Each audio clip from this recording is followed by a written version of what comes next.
Isidumbu sikaChisamango Gumbo oneminyaka engamashumi ubudala satholakala eplazini emgwaqeni Mahlala eseShihlo ngaphandle kwasePhulukwane.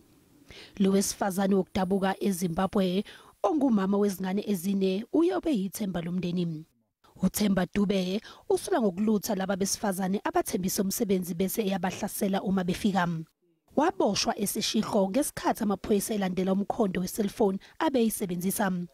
Umfowabo kaGumbo uthi kubhlungu kakhulu ukubulawa kadadewabo. I am very happy for the police who have done the investigations and the news guys who brought me at the scene so that I can see where my sisters perished. Owabhadama isidumbu sikaGumbo uthi wathuka kakhulu ngesikhathi esithola lapho ayesebenza khona. Ke be ke sebela ka mokhele Sunday thapama so ke ka mogare ga plus and then ka bona tsheka reng ke bona motho. Uthi wayezihambela eplazini kuyisonto ntambama wabona umuntu ozilalele ekude. Uthi uma esondela wabona ukuthi lo muntu ushonile.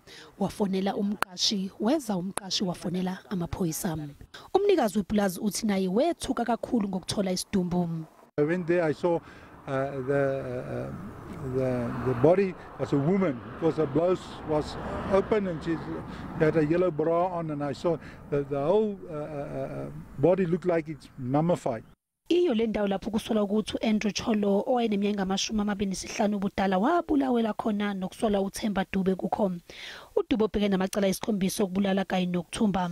Kulindele ukuthi avele enkantolo eMantshasa eseShihlo mhla zingamashumi 27 kuMasingana onyaka ozayo.